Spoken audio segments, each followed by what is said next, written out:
So, so earlier we have seen the Pipson model of chip formation in the form of stack of cards, and now we have the dynamic shear plane angle and shear strain which are unknown to us. So we are going to use this geometry, and some derivation will be there to derive the value of dynamic shear plane angle in terms of known value. So that's our aim. So let's start with the shear plane angle or dynamic shear plane angle phi.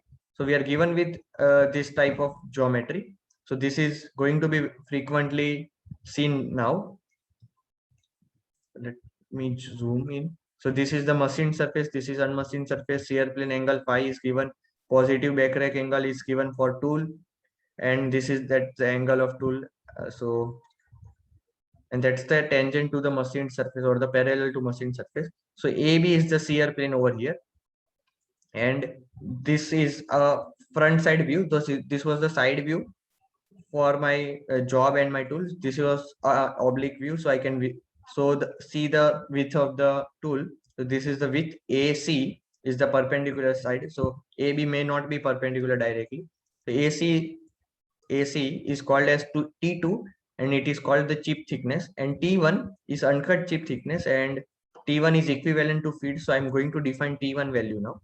So from this triangle, I'm using A, C, B, and D. So I have transported it over here. This was the angle phi. So that's angle phi transported over here. And the angle alpha, which was this angle with respect to perpendicular, is also taken into account. So this is angle alpha, which is shown over here. So using geometry, this angle alpha and this angle alpha are equal. That angle is alpha, and this is phi and phi equal. And I've shown all the different values which are coming from geometry. So the main angle of use will be this angle BAC. BAC. This is the small angle which is left. That is phi minus alpha. And cos of phi minus alpha will be AC by AB. This is the triangle, so it will be AC by AB. That will be equal to T2. AC is T2 by AB, and sine phi will be T1. So this is T1. That is that perpendicular height. So sine phi will be this height T1 by AB. That is the hypotenuse. So using these two, I have used this to get the value. So T2 by sine. So AB is the common side. So that's what I have eliminated or used AB equation to equate the other two values. So T1, T2, and cos phi minus alpha and sine phi. So this is the relation which I am getting.